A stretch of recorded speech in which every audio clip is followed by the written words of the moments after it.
Pernah nggak sih Anda ngerasa kayak ada semacam panel kontrol gitu di dalam diri yang ngatur rasa seneng dan sakit?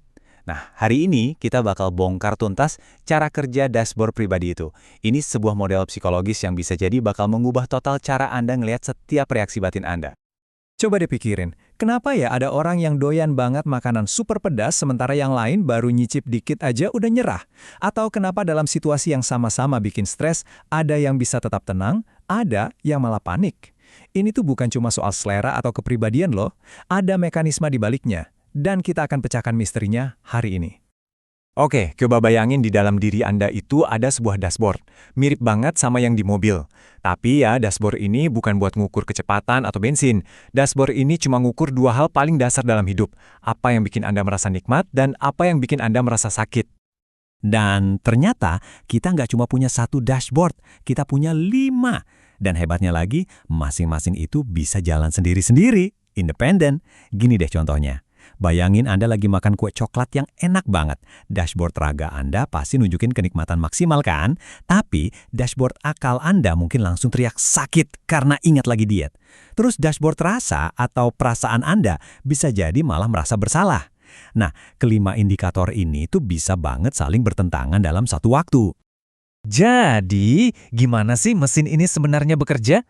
Ada dua konsep inti yang jadi kuncinya. Namanya titik netral dan jangka kewajaran. Yuk kita bedah satu persatu. Coba deh bayangin titik netral ini sebagai posisi gigi nol Anda. Ini kondisi default di mana jarum di dashboard Anda itu lurus sempurna. Anda nggak ngerasa lapar, nggak cemas, tapi juga nggak gembira-gembira amat. Pokoknya ini kondisi istirahat total, di mana nggak ada dorongan buat ngapa-ngapain. Terus ada yang namanya jangka kewajaran. Anggap aja ini zona toleransi Anda. Mungkin Anda ngerasa sedikit lapar atau sedikit bosan. Jarumnya gerak dikit nih, tapi masih dalam batas wajar. Anda ngerasain, tapi ya belum cukup kuat lah buat bikin Anda bangkit dari kursi dan melakukan sesuatu. Masih aman. Nah, terus kapan kita mulai bertindak? Itu terjadi pas ada sebuah stimulus. Misalnya rasa lapar yang udah nggak ketahan. Yang dorong jarum di dashboard kita sampai keluar dari zona wajar tadi. Di saat itulah irodat atau kehendak bebas kita jadi aktif. Kita udah nggak bisa lagi ngabaikannya. Kita jadi terdorong buat nyari makan, biar jarum itu balik lagi ke posisi netral. Oke, kalau kita semua ternyata punya dashboard yang sama, kenapa reaksi kita bisa beda-beda banget ya? Nah, jawabannya ada di 3 mekanik utama yang ngatur dan ngesetel dashboard kita masing-masing, bahkan sejak kita lahir. 3 kekuatan ini adalah kodrat internal atau gampangnya sifat bawaan kita. Terus kodrat eksternal, yaitu lingkungan dan semua pengalaman kita. Dan yang terakhir, irodat, yaitu kekuatan dari pilihan-pilihan sadar yang kita ambil setiap hari. Yang pertama itu kodrat internal, atau bisa juga disebut fitrah. Anggap aja ini setelan pabrik Anda. Apakah Anda secara alami itu orang yang lebih butuh keteraturan atau justru lebih nyaman sama hal-hal yang spontan? Nah, itulah titik awal dashboard Anda yang udah ada dari sananya. Faktor kedua itu lingkungan. Dan slide ini ngejelasinnya dengan pas banget. Coba lihat dua anak ini. Anak A itu dibiasain buat ngerapiin mainannya. Jadi buat dia itu hal yang normal, ada di dalam zona wajarnya. Tapi buat anak B yang nggak pernah diajarin, ngerapiin kamar itu rasanya kayak sebuah beban yang bikin jarum dashboardnya langsung gerak ke zona sakit. Konsekuensinya besar banget. Waktu diminta ngerapiin kamar, anak B itu ngerasa kayak diserang. Kenapa? Soalnya titik netral di dashboardnya udah geser. Aktivitas yang buat anak A terasa normal-normal aja, buat anak B itu rasanya sakit banget. Nah, ini dia contoh gimana lingkungan bisa ngatur ulang dashboard kita dan bahkan jadi akar dari banyak perilaku yang sering kita sebut egois. Tapi, ini dia bagian yang paling penting. Kita itu nggak pasif. Kekuatan ketiga adalah irodat alias pilihan sadar kita. Coba lihat contoh makanan pedas ini. Awalnya, rasa pedas itu terasa sakit. Tapi dengan terus-menerus nyoba, kita secara sadar ngelatih dashboard kita. Jangkauan kewajaran kita jadi makin lebar. Sampai akhirnya titik netral kita geser. Sesuatu yang dulu terasa sakit, sekarang malah jadi nikmat. Artinya, kita punya kendali. Jadi, pengaturan dashboard ini tuh bukan cuma teori kosong ya, ini adalah cerminan langsung dari siapa diri kita. Yuk, kita lihat apa sih yang bisa kita baca dari dashboard tentang kepribadian kita?